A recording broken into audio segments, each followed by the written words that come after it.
નમસ્કાર.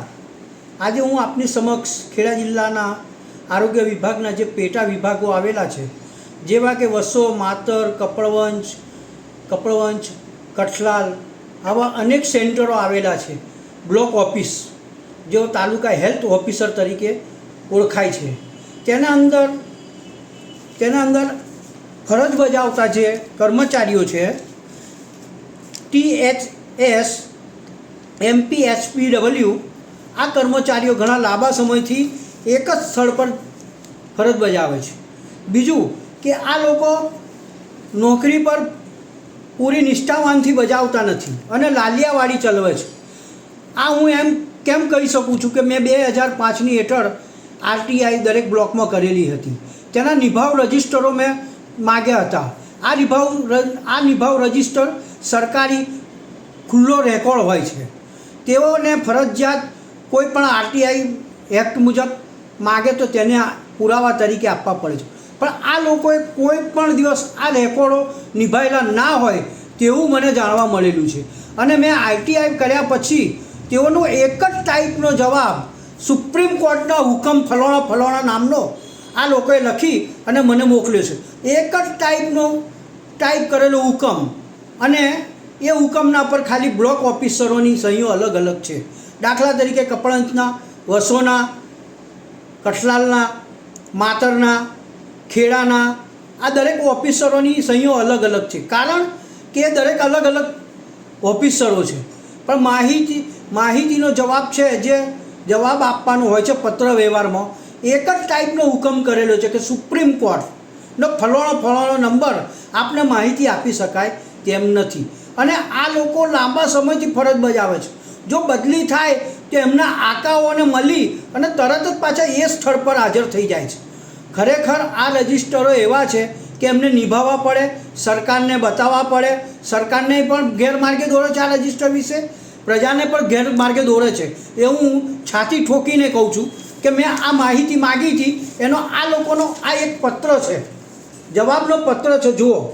માટે આ લોકોને સસ્પેન્ડ કરો અને સારા કર્મચારીઓની ભરતી કરો, તેવું હું આપશ્રીને નમ્ર અરજ કરું છું. લાગતા વળગતા તમામ લોકોને હું પ્રજાને પણ જાણ કરું છું કે આ અંગે હું ઉચ્ચ કક્ષાએ ACB ડાયરેક્ટર જોડે, CID ક્રાઇમ જોડે આને લખી, અને તપાસનો મોટો વિષય છે, આનો ઊંડાણપૂર્વક તપાસ કરાવવા હું લેખિતમાં જાણ કરીશ. અને CM જોડે મુલાકાત કરવાની હશે તો હું મુલાકાતનો સમય માગી અને એમને મળવા માટે હું અવશ્ય જઈશ. આના અંદર મેં જિલ્લાના અંદર અનેક એવી માહિતીઓ માગી છે, પણ આ લોકો આજ દિન સુધી કોઈને માહિતીઓ પૂરી પાડતા નથી. બીજું કે આ જિલ્લા પંચાયતના અંદર જે કર્મચારીઓ છે, અધિકારીઓ છે, તેઓના પેટનું પાણી હલતું નથી. જોવાની ખૂબી છે કે પ્રજાના પૈસા ટેક્સના પૈસાથી એમનું પગાર મળે છે, તો પણ આ જુઓ કેવા ભ્રષ્ટ અમુક અધિકારીઓ છે કે એમના પેટમાં પાણી નહીં હલતું, અને કર્મચારીઓને બચાવે છે જે ખોટું કરે છે એમને. માટે હવે હદ થઈ ગઈ છે આ લોકો માટે કે હવે શું કરવું, પ્રજાએ શું કરવું. પ્રજાએ જાતે જાગૃત બની અને આના અંદર એક આંદોલન પર છેડવાની તૈયારી કરવી પડશે, તો જ આ તંત્રમાં સુધારો થશે. બાકી બધું તમે તો જાણો જ છો કે આવું દિવસે પછી ખરાબ થતું જશે. માટે આ લોકો પર કડકમાં કડક ઉચ્ચ કક્ષાએ કાર્યવાહી થવી જોઈએ અને કડકમાં કડક પગલાં લેવા જોઈએ. હાલમાં જિલ્લા પંચાયતના અંદર જે બદલી કરવામાં આવી એમાં મને સંતોષ તો હતો જ, પણ અસંતોષ મને પેદા થયો છે.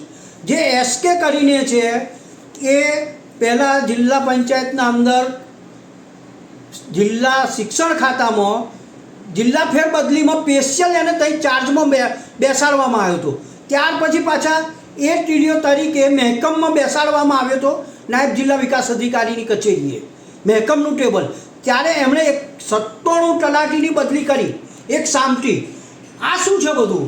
આના અંદર બી કંઈક રંધાયેલું છે ભાઈઓ. અને પાછા ખુલ્લા આમ ચોખ્ખા બતાવે છે કે અમે તો ચોખ્ખા છે, હવે ચોખ્ખા. પણ આ લોકોનો નાર્કો ટેસ્ટ કરે ને તો કોના કેટલા રૂપિયા લીધા છે એ બહાર આવે એમ છે ભાઈ. નાર્કો ટેસ્ટ કરો આ લોકોનું પરમિશન લઈને. સરકારને હું કહું છું, આ મારી ખુલ્લી ચેલેન્જ છે. હું મારા માટે નથી લડતો, આમ જનતાના માટે લડું છું. અને આરોગ્યનો જે વહીવટીદાર જાહેર માહિતી અધિકારી તરીકે હતો, એનું પણ નાર્કો ટેસ્ટ કરો. અશોકભાઈનો પણ નાર્કો ટેસ્ટ કરો પરમિશન લઈને, તો બી ઘણું બધું બહાર આવશે કે કેટલા મોટા લાંબા વહીવટો લીધા છે આ લોકોએ. બસ એ જ. નમસ્કાર. આપનો પ્રવીણ ભાવસાર. હું તમારા માટે સદાય ભ્રષ્ટાચાર માટે સરકારના તંત્ર સામે લડતો રહીશ. આ મારા માટે નથી, પણ હું આમ જનતા માટે લડી રહ્યો છું. બસ એ જ.